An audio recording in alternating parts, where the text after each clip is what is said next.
How's it going? How's it going? All right, today we're gonna go over some leveraging. Sorry, I had to go to sleep. All right. So coming to leveraging, we're gonna use KuCoin for instance, right? I have obviously a small amount here. Typically, what we're looking to do is we're looking to come into KuCoin itself. We're looking to place our money within KuCoin, right? When you send your money to KuCoin, you're going to go here to deposits, right? You're going to deposit whatever you want to put in KuCoin. Unless you've got some kind of payment system set up to KuCoin, you're going to use the deposits tab. So you're going to get a deposit, you're going to hit the coin that you want to deposit, and then from there, you're going to copy this address to your wallet, right? So I want to send ETH, I would come over there. I would then come here to my Ethereum mainnet, right? So mainnets are typically here. And then from here, is where I would select my wallet. So within my Ethereum mainnet, I would then click my Ethereum and I would click send. Do I have to click my Ethereum? No, I do not. I can simply click send. And then when I place the wallet address, you will see right here, it shows me my Ethereum wallet address. Now what happens if I come in here and I click ETH and I click send and I click something else? Well, let's go and let's explore that. So let's click deposit, BNB. Not BNB, sorry, BNB is a bad example. USDT, we'll put the address here and we'll come back here to the wallet, right? We're gonna get rid of that nasty Ethereum address. No, just all right, so Ethereum, V, right here, right? What happens when I drop in my Ethereum mainnet as far as wallet address? Well, typically it defaults back to whatever I had, right? And we can go back and verify just to make sure we didn't copy the wrong address. Maybe we did, maybe we didn't. Let's just try it again. Control V, and look at that. We're back at the Ethereum address, right? So we definitely don't have any Ethereum right now, but let's say we wanted to send USDT. USDT was the thing we're looking for. Well, then we have to simply find the USDT within our wallet, right? Right here in this category, assets. Once we assign the asset, then we click the amount that we want to send. We want to send $1,000 USDT, and we put in $1,000. Or if you only have $1,000, then you simply hit max right here. And then you can go slow, average, fast speed. Speed is dependent on you. I usually go with fast. I'm a little bit impatient. These are options that you have. A lot of people see the advanced option, right? So the advanced option can simply go over GUI. So GUI can be controlled manually. So if I go fast here, and I click advanced, 18 GUI is typically fast. Well, what if I wanted to go faster? Well, in that case, I can go manually 25 GUI or manually 20 GUI, right? These are things that I can choose, and then I can hit save, and it will push me even faster than the fastest moving transactions. I can get there pretty fast, kind of like bot speed. Typically, these speeds right here that I'm pushing this up to are what bots move at. And so you cannot get front run by a bot if you're purchasing something around these speeds. So again, it just all depends on the network, depends on what you have going on, but this is how we get money over there. Once that money would arrive to KuCoin, I would then give it a notification right here. My notification will say, hey, guess what? You have received an asset. So as you can see right here, last night I sent over some ETH to kind of set this up. And then when I sent over to ETH, I got the notification, I got the asset. Sometimes it takes a little while. If I want to verify the asset, by the way, let's say I'm sending USDT, I can sit here and refresh this page, right? And eventually I'll get the transaction history. See how it does that little flicker right there? Watch it. It'll do a flicker here in just a minute. It's just the page refreshing. And once the page refreshes, just like that right there, it's basically picking up any additional new transactions that may have come through. So in that case, I could watch for my transaction, and then when it says pending under status, I can wait here to see when it comes through. Typically, I'm not that impatient, so I'll just wait for it to come through. I'll get the notification, it'll tell me on my phone, and then I'll be good. So what do I do once I receive the money, right? Well, when you typically receive the money, it comes into this account called the main account. So you have six different accounts, right? So you have the main account, you have the trading account, you have the margin account, you have the futures account, the PoolX account, and the sub account. I will tell you straight up, I've never used the sub account and I've never used the margin account. The margin itself is dangerous in my opinion. I believe this is what allows cross margin feature. Cross margin feature is something you do not really want to dabble in. It allows, basically, if I have money in here and I set up a futures contract for BTC or any other type of coin. So let me copy this over real quick. Give me 1 second. All right, duplicate. Come over here. Oh, we go in here. BTC, like I said, and I'm looking at BTC, and I'm coming over here, and I'm looking here, and let's say I have a margin and I set up BTC at like a 20x, right? And we'll get into X's and all that stuff like that. I set up BTC at a 20x, and then I wait for BTC more or less to go through that 20x and go, let's say I'm going against the trend. Let's say I'm selling short, right? But let's say it doesn't run up. Let's say my short position here, my short position allows me this much overhead. My liquidation is 31,354. Well, when I'm set to margin, what will end up happening is if I reach that liquidation point, the project or the exchange itself will actually start pulling money from any of my accounts that are in this thing. All right. And it doesn't matter where it's at. There's no way to stop this from happening in margin. That's how margin works. Cross margin works. Cross margin will continue to pull and pull and pull and pull and pull to keep pushing my top up from, let's say, here to here to here to here, and it'll keep pushing me up to compensate for the move of BTC to keep me from getting liquidated. Well, here's the problem with that, right? While it sounds great, let's say you have $2,000 in your account, it will continue to pull until you run out of the $2,000. Once that happens, what will end up happening is you'll end up getting liquidated anyways, and you'll lose a lot more than you would have lost in the initial trade. So typically I go with futures right here. PoolX is basically their staking platform. So this isn't something you have to dabble with unless you're trying to stake on KuCoin. The other one right here is the main account. This is where money comes in. This is typically where you have to move the money to if you're trying to get money out. So deposit and withdrawals need to come from main account. Well, what happens if I send an asset here? Well, let's say I send, I don't know, BTC or whatever. Typically I have to go here and I have to go main account to trading account. All right. You go main account to trading account. You put the coin over that you want to put.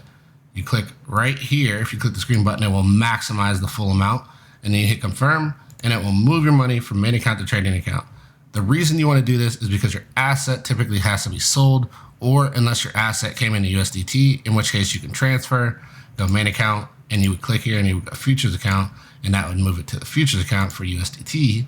And then once you move it to the futures account, then you're able to go ahead and start trading. But let's pretend we got another asset, we moved it to trading account, and now we have to sell that asset for USDT and then use that USDT for the futures. So I would bring that over here. Now I have that asset over here on trading account for USDT, and then I would come over here and I would go spot trade, right? So yeah, spot trade, margin trade, API, trading bots. By the way, trading bots, they do have those. Futures Lite, Futures Pro, Futures Raw, leverage tokens. I typically use Future Pro. Crypto lending, earning, KYC, KCS, bonus, referrals. On occasion, KuCoin will give you deals. So you can basically come in here and you can borrow money just like you would do in a leverage. And you would get a percentage, and these fundings for this borrowed money is actually cheaper than what you get on the actual leverage. Outside of that, sometimes they'll give you special financial things, like they'll give you a loan or whatever. Typically you win money, you have to get that loan back. You lose money, you don't get nothing back. There's no obligation in the case that you lose all your money. So again, now let's go back to where we were. Assets, we moved assets from main account to trading account. And now we're gonna go to spot trading, right? Because that's how we would sell the coin. Now, after we get to spot trading, typically there's a password associated with being able to trade. This is an extra safety feature. Then I would come over here to say I had BTC. I would click on BTC. There's two ways to do this. You can do a limit trade, right? You can do a market trade, or you can do a stop limit trade, right? So typically, well, stop limit's not really gonna work for selling, but you get what I'm saying. Or it will work for selling, but like that's if you're trying to do that. So limit, market, percentages. Typically, it does everything in USDT. So if I have $400, I can just type in $200. I don't have to worry about calculating BTC to whatever. Same thing for selling, $200, right? So let's say I want to do a limit order. Well, typically with a limit order, I set the price and then I set the amount that I want to sell. So I have to set the price, then I have to set the amount I want to sell. Let's say I want to sell 100%. I would just simply click here 100%. I wouldn't even think about the number. I wouldn't even throw the number in here, 100%. And then I would set the price. And now whenever it hits that price, it will sell off a portion of that until all that is sold, basically every time that price point is touched. If I'm in a hurry, I'll typically go market. And now there's no price set match. And now I can hit the full amount. And some of it will get sold sometimes at the bottom, some will get sold at the top, it gets sold all over the place depending on how the orders are being filled, right? So if people aren't willing to buy, say, BTC at 30,919, then maybe they set the buy orders to 30,900. That means that no orders above 30,900 up here will be filled, because that is their rock bottom price, right? That's the rock top price. That's the most they'll pay for the actual coin. Another thing you can do is you can click in here and see how my number down here is changing, and you can fill people's orders, right? So you could click here and I could say, okay, I'm gonna sell that and I'm gonna do 100% and I'm gonna fill that dude's order. But typically you're doing this with limit. See how it's setting the limit already for you? It's also setting the amount right there for you, and you can fill other people's orders that may be in a higher position than your bottom position if it's hard to sell. Sometimes this is something good to do, like if the market's dropping, you're trying to get out. You click the top guy, you click their thing, yeah, you're gonna take an L, but at least you're setting a limit order and you're filling your order based off the top guy, and no, they're not gonna get to him right away, and you're not gonna get caught in a downswing and not be able to sell. Because if you sell on market on a drop, you could sell a little here, you can sell a little here, you can sell a little here, a little here, a little here, till you're at the bottom, and then basically you're selling for nothing. Market sells are not the greatest, but sometimes they're ideal if the market's stabilized and you're wanting to get in, get out quickly with USDT or move along, so on and so forth. All right, so moving along. So basically, that's how you do that. Once you get the asset, the USDT, you can come back here to assets. You have to make another transfer. Okay, so I come back here to assets. I have to make another transfer right here, and then I click transfer, and then I would click over here, and I would to swap these, right? And then I would click futures, and now I would click the asset of USDT because it's all they take basically in futures. And then once I take the USDT, I click here, I click the full amount. That would give me the full amount right here, 1,000, 100, or whatever you got. Confirm, and then once I confirm, now I'm in my futures account. Now I can actually trade. So typically to trade, you're looking to come over here and you're looking to go to Futures Lite or Futures Pro. Again, I use Futures Pro. I do not use Futures Lite. I do not 100%, know if these are exactly the same. All right, so if you're looking to follow this tutorial, use Pro. I'm doing the tutorial on KuCoin. I do not have access to regular Binance, so I can't help you there either. So basically we know where everything's at. We know all of our margins. We know all of our information. We're ready to trade. We come over here. We're like, all right, let's see how BTC is doing. This is where analyzing, all right, and analytics come into play. So analytics, right? Now we're going to use those. So now we're going to come over here to BTC, and we're just going to verify how we're looking, right? Do we look like we're going to push up? Do we look like we're going to fall over? So I'm going to pull this over here. Order block is here, right? It looks like we're holding our position on our order block. Now what I want to see is, okay, do we have potential to roll back up? It looks like we're going to roll back down a little bit, but we may end up kind of doing one of these, right? So I'm looking to catch the top, and at the top position, I'm looking to enter probably on a short, depending on how the market looks here. I have to again evaluate it once we get to that position. And then once we end up kind of coming back down, that's where I'll make my profit. So you always want to try and catch the top. So you can basically come in here, just like you can do with spot orders on regular coins that are on the exchange and everything. You can do the same thing with shorts and longs. So if I think there's more potential for more upside, I could go in with a long. But in a bearish market, typically I won't try and long because I'm more likely to get liquidated by a hard push, right? So typically I'll go with the shorts and I'll stay with the shorts, and I try to keep myself safe that way. In a bullish market, it's the opposite. I go with only bull pushes, and I don't attempt anything with bearish downfalls in a bull run, because it's a good way to get liquidated. All right, so once we've done that, we've established our position. We're saying we want to come in at 3-2-4 or whatever, or 3-2-3. That's the top we want to do. We put in 3-2-3,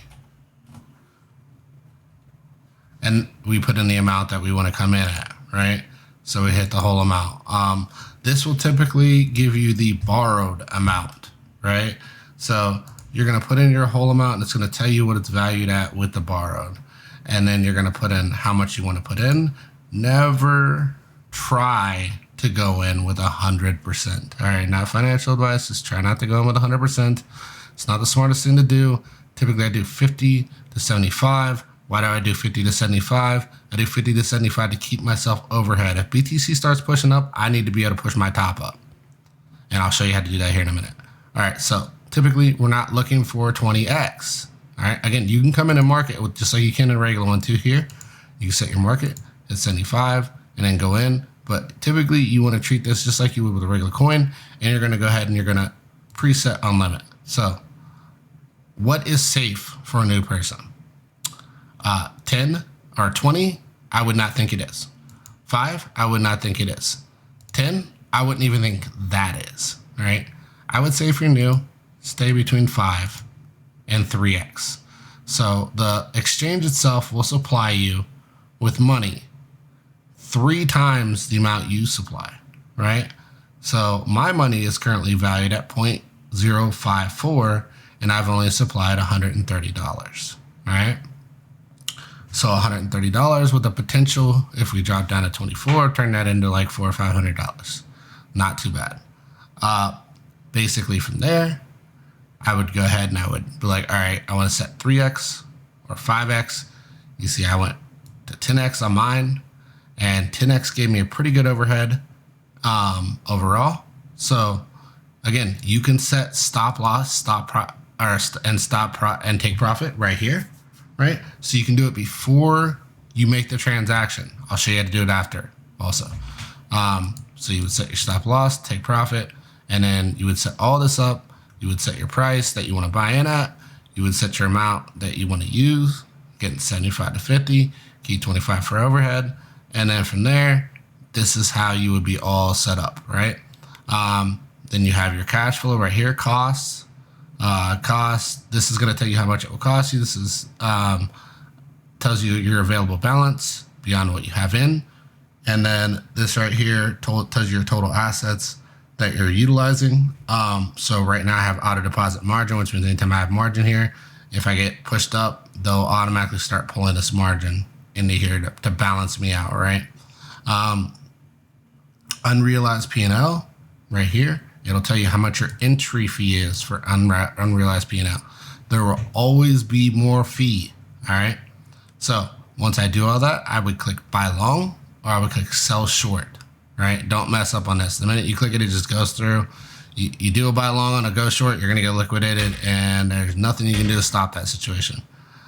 Again, they have deposit and transfer here, so you can do all that. You can hit transfer and transfer your money around if you have it in another location that you need to put over here. So closing, we have market, right? If I click market, typically it will instantly pull me out no matter where I'm at. If you have some kind of safety feature like a code or something like that, you have to type in first. It will typically make you do that, and then it will pull you out no matter where you're at in the market, right? So you can pull out immediately. This is safe to do when leveraging. It does not work the same with leveraging. Like, it's not going to sell a little bit here and there because it's not based off selling. It's based off of your money, somebody else's money, the fall percentage that you bet against the market, and what your current unrealized P&L is, ROE. Return on investment, or entry, return on entry. So, or return on equity, sorry. So unrealized profit, loss, and return to equity calculated based on the mark price of the position right here. So mark price is right here. This was my entry position. And then this right here is how much I am up, 35% based off my entry position, right? So I entered at 39.69 and not 39.69, I entered at 31.809 when I called it last night that it was going to break through. And when I entered there, my percentage that I came up was 35, and now I'm getting knocked down. But you get the point of this, right? So basically it's going to go up, it's going to go down. You just can't panic on this scenario. But we have market right here. We have limit. Let's say I want a limit, right? Then I would set the amount of that I would basically like to get to, right? The price. And I would set the amount that I want to put here. So let's say I want BTC to hit $26,000, right? And I hit 100%. And it will say right here, this is how much profit you will take over top of your initial investment. Once you close this, you would hit confirm. And now it sets me a order up. And right here's my code. As I discussed, confirm. And now it's set up. Look, right here. 54 lots at this position, yada, yada, yada. And you don't have to pull all at once. You could do 50% at that point. And then if you think it'll go lower, do another 50% at the next position, at that lower position, right? So not everything has to be closed out here. So now when it reaches that price point, it's going to automatically pull this whole margin out of here. I'm going to take my profits. It's going to put them on the side for me. So if I'm sleeping and it happens and I hit that position, then it's kind of like a stop loss for leveraging, right? So once the stop loss is hit, you get your money and you get out and you're all good. BTC is pumping right now. After that, we come over here and we can close or whatever, right? So I'm not going to keep that position right now. I want to watch the market myself. So I'll close that and I'll watch it.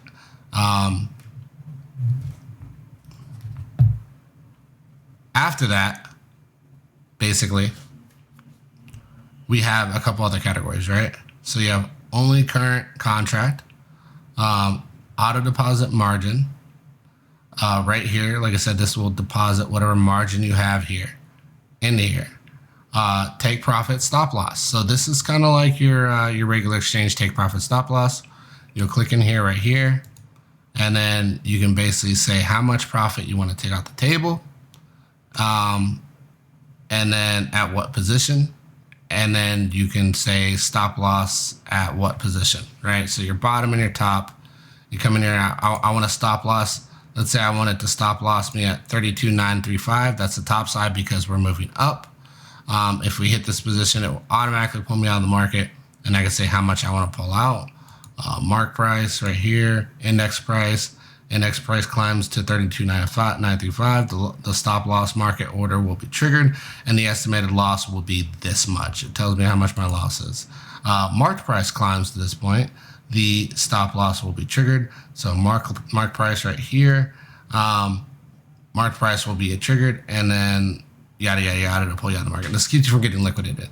Last price. So if the last price climbs to 32,935, the stop loss market order will be triggered, and the estimated loss will be $60.76. Same thing here. We come up here. Let's delete this, and let's say we want it at 26,000, and we want to take a profit of 50%, right?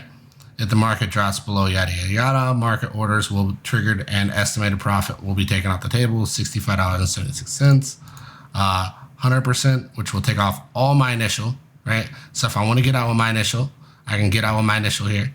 And then 200% will take off everything, right?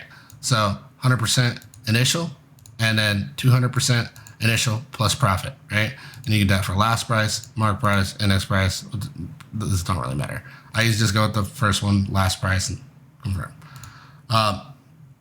Unrealized P&L. right here. So P&L is right here, basically minus 68 cents. So this means like when I close this 68 cents is going to get paid for the money that was supplied to me. The people that are supplying me with the money are getting paid for that, for supplying that money. And the longer I hold that money, the more they'll keep charging me, right? So I get a funding settlement every 8 hours, typically on KuCoin. So every 8 hours, it will add a little more to this, and that will be my new funding settlement. And you see right here, my funding rate currently is 0.0183, right? There's a lot of people supplying money for right now because they know that this thing is going to keep dropping and they're going to make a lot of money out the percentages off doing this. So when I reach this funding settlement time, they're going to add this to my unrealized P&L. My unrealized P&L will then go up, right? So like 69 cents, it looks like, with this position. Some are higher than others. You have to look at that when you're doing these. It's very hard to guesstimate the unrealized P&L until you make the exchange. So, realized P&L. So realized P&L is your penalty, not really penalty, but borrowing fee. And then unrealized P&L can either be your penalty or your positive, right? So you're the positive or negative, and unrealized can either give you money or it can basically take money. So right here, unrealized P&L is $27.09. We can see it's green. 21% is how much I'm up.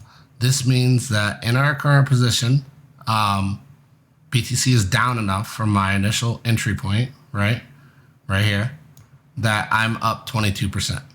And so I'm basically getting money, right? Whereas if it were pushing up because I'm shorting, I would be losing money. And this would be red, and it would say how much percentage and all that good stuff. And that's basically how your unrealized P&L would work. Same thing if I'm longing, right? If I'm saying that, hey, the market's going to go up, and the market is like starting to come down, this will go red and start to go negative, and I'll see what's going on, all that good stuff. Margin leverage right here, right? So we have our margin leverage in this position. This is basically how much I will get when I close this out with my unrealized P&L and my investment. So this is typically what you're looking at.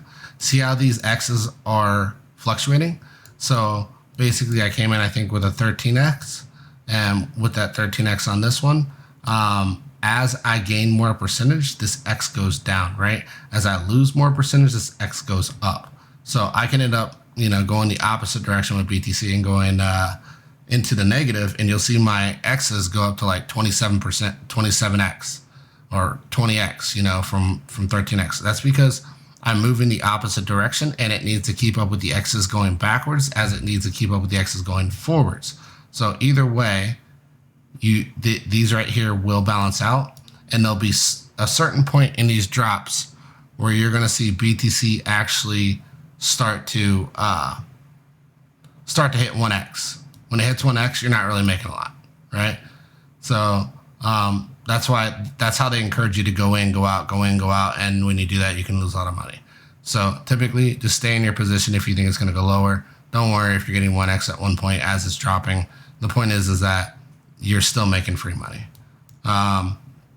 If you go in and go out, that's very dangerous. You can end up exiting a really good position that can keep you safe, and it can put you in a position that can now potentially risk your assets to liquidation.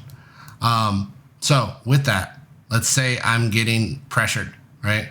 Let's say I'm at 32.2 and my liquidation's at 32.5.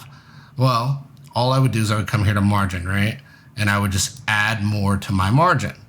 Once I add more to my margin, it will take away from my X's, but it will give me a higher top end, because your X's and top end are based off of how much X's you have. So the more top end you give yourself, the less X's you gain, is basically what happens. Sorry, 1 second. After that, so again, X's, top end, same thing with bottom.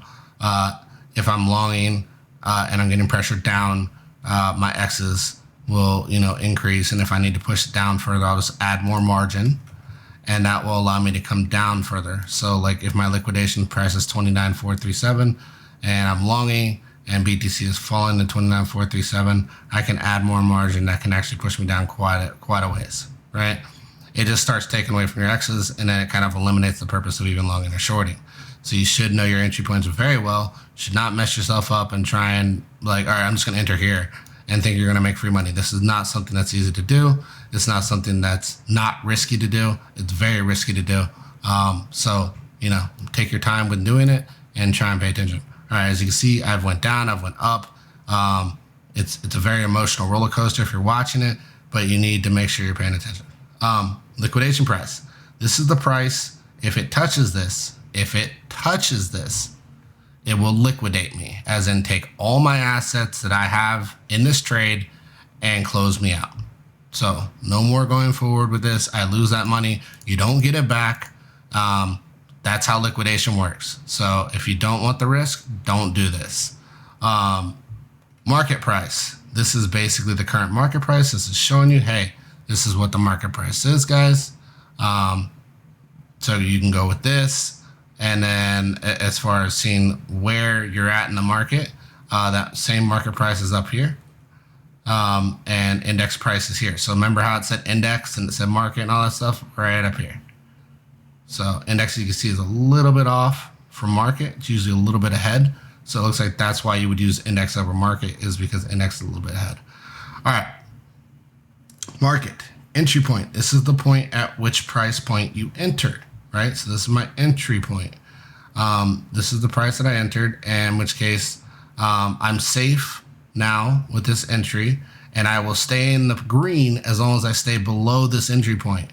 When I start to break to the other side of my entry point is when I will start to turn red, okay? Value right here. This is how much I am valued at as far as what I'm leveraging, right? So yes, I only leveraged $130, but with the leveraged assets that I borrowed, this is my current evaluation as far as what I get as far as leverage. So basically, I am valued at $1,684, you know, with the additionals and all that good stuff.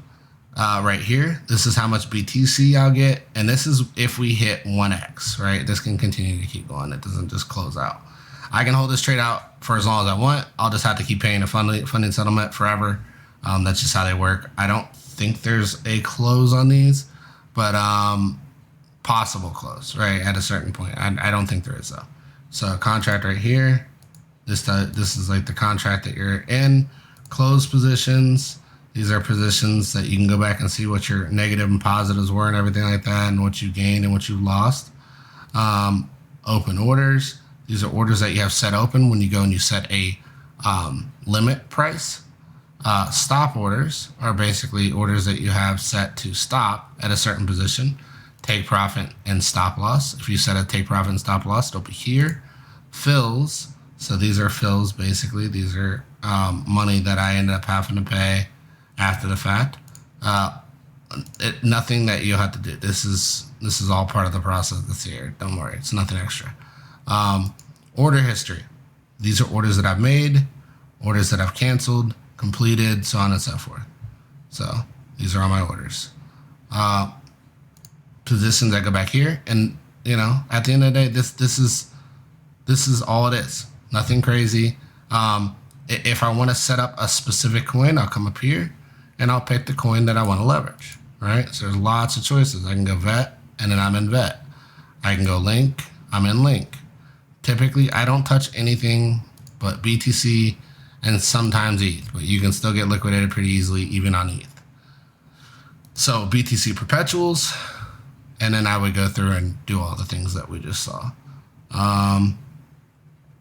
You can also come here, and you can go through here, and you can pick them out of here too. Right? So that's all your coins that you can leverage on KuCoin, and there'll probably be a lot more on other exchanges like Binance US, or not Binance US, but Binance and other exchanges that allow you to trade. I think Bybit's another one too. See, now if I would have got emotional here and I would have exited at $20-something, I would have missed out on a lot on this huge dump that's happening right now, and that wouldn't have been smart of me. See? That's why you always got to pay attention. That's why you got to know charting. Chart depth right here. KuCoin has a couple of different things I use. Heikinashi right here. just to kind of see my current trend and all that good stuff. And, you know, sometimes I use their indicators, not so much. All right, so order books, again, something you can grab prices from if you want. And then you got basically your whole trading window here. I'm running log right here. And that's pretty much your whole interface. I got here, again, through over here and come in here, and I go to Pro. That's what I use, okay? I use Pro. So that should be the full interface as far as how it all works. That would be my Pro version, and that should let you get started if you want to start day trading and leveraging. There's nothing else to this. There's no other craziness to it. It's all there. Again, this is your money. This is another price point right here that you can watch. So market price is here, here, and up here, okay? So there's no reason you can say, oh, I didn't see the pricing. I didn't see why I'm going down, so on and so forth. Everything's here for you to see visibly. It's all out in the open. That's all there is to it. Thank you guys. Appreciate your time. And until the next one.